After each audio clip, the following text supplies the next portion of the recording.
This story is called Fat Cat. Right. It's a great story.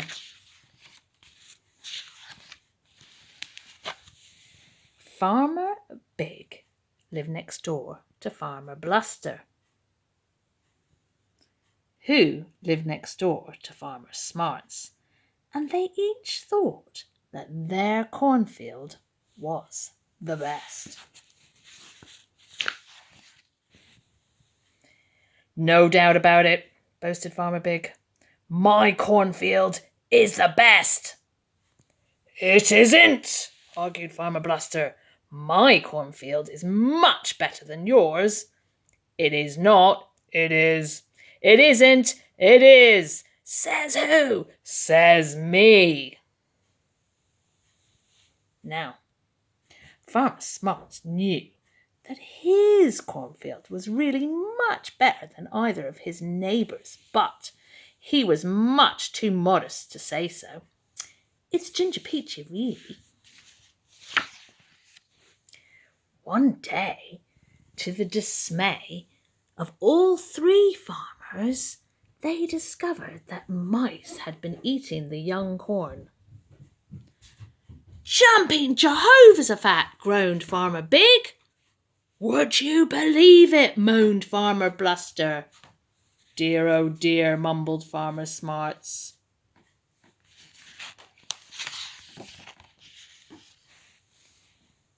To teach those mice a lesson they would never forget, Farmer Big and Farmer Bluster each set to work, building the perfect mousetrap. All it takes is a little brains. I'll have mine finished in 2 hoops and a holler.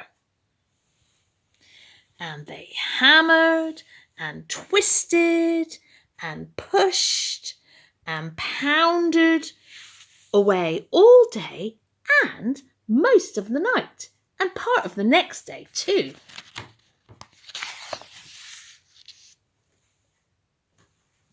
By jingo, those mice will soon learn who's boss around here, bragged Farmer Big.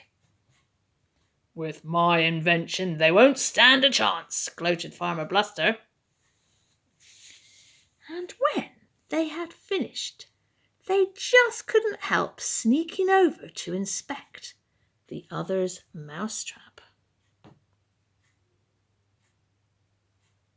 A non-starter if ever I saw one, smoked Farmer Big. He hasn't got the foggiest, snickered Farmer Bluster. But there was a teensy-weensy problem that neither had considered. It seemed the mice weren't interested in either mousetrap. Check it out! Hurrah! Let the good times roll. They had better things to think about. Eat away, me hearties! He calls that contraption a mousetrap? What a piece of junk. Go for it.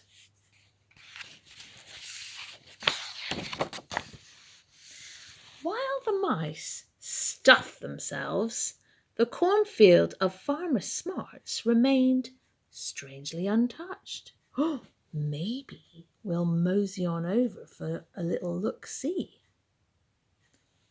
Which is what they did.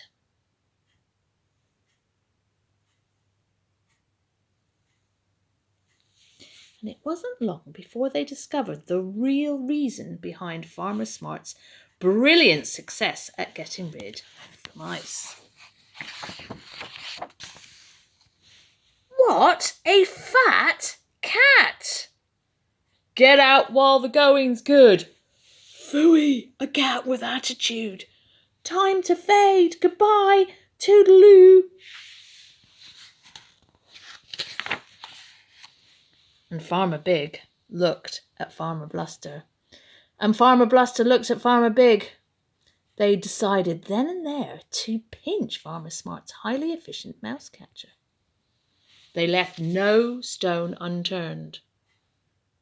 And yet fat cat was nowhere to be seen.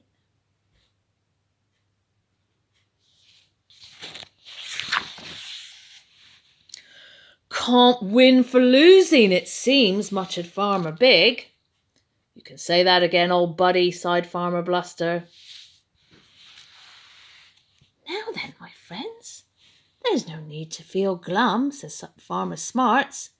I think what you may be looking for is over there, resting in the hay. Only she's not quite so fat anymore. And sure enough, there was Fat Cat, slimmer and prettier and very, very pleased with herself. Kittens! Exclaimed Farmer Big. A whole litter! Gasped Farmer Bluster. Now you too can have a foolproof mouse catcher, beamed Farmer Smarts.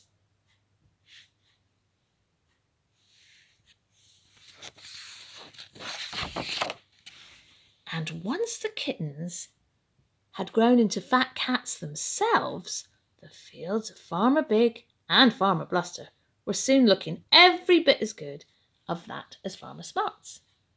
I call him Butterball. Mine answers to 2-ton Tessie.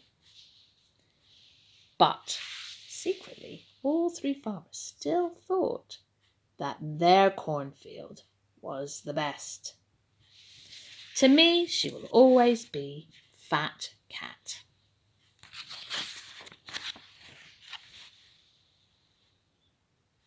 The end.